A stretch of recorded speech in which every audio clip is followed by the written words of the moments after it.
the work that we do at the Human Factors and Safety Group at the University of Leeds Transport Studies is looking at the human side of automated vehicles. So the human factors challenges that exist and how to make sure that the humans feel safe and comfortable in automated vehicles using our driving simulator for the research. The exciting thing about Humandrive project is actually a very innovative research project. So we're looking at really motioning and changing the vehicle control models that we'll be including in the vehicles. And that means that we're really at the edge of science with this. One of the biggest challenges of the Humandrive project, which is actually the biggest project we've had at Leeds looking at human factors of automated vehicles, is that we are right at the edge of the science and the innovation in this area, looking at comfortable motion controllers for automated vehicles. So at the moment, one of the challenges around automated vehicles is just making sure that the technology works everywhere under all road conditions or under all weather conditions. So for example, one really good example for the Humandrive project is that we are looking at the automated vehicles navigation around roundabouts. How is that achieved by a vehicle? How is that then managed with respect to interaction with other vehicles?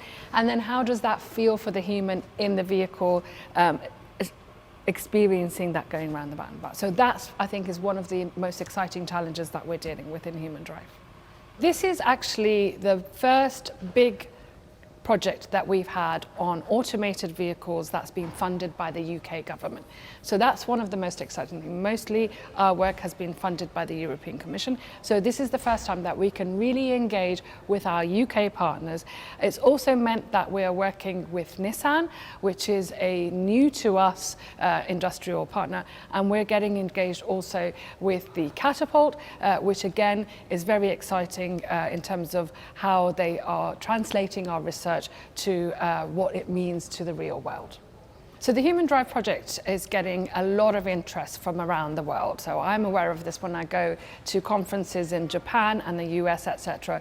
There's a lot of interest to understand what are we achieving here, because it's the first, as far as we can tell, the first one where we're actually looking at comfort and drivers and passengers, road users, comfort inside the vehicle. So what I'm seeing is interest from partners outside of the UK as well as in the UK for our facilities and our capabilities and our innovations. And that's sort of hoping to lead to better and more projects in the area. I think the most exciting thing, the most a rewarding aspect for me has been around working in a very, very multidisciplinary team. So from human factors to engineering to computer scientists, coming at it from all the different angles to try and address this very challenging area. And this is really what research on automated vehicles is about. It is about that multidisciplinary interaction of the team. We have a fantastic team of people working in Leeds and also as part of the entire consortium, addressing the questions that are relevant to the UK and users around the world. At the moment, automated vehicles work on very machine-like controllers. So when you're sitting in a level 2, level 3 automated vehicle being driven around, it basically feels quite clunky. So when you're going around curves or you're having to stop, it's not like we stop on the road and it's not very human-like.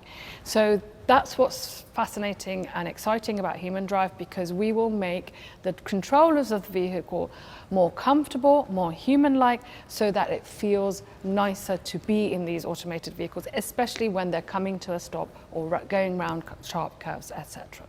The SAE levels of automation go up to level 5, and that's basically everything everywhere. And I think that's very far away, maybe about 50 years away. But there's a lot of effort being put on developing automated vehicles which are around level 2, level 3 to level 4. And I think that's more like 10, 15 years away.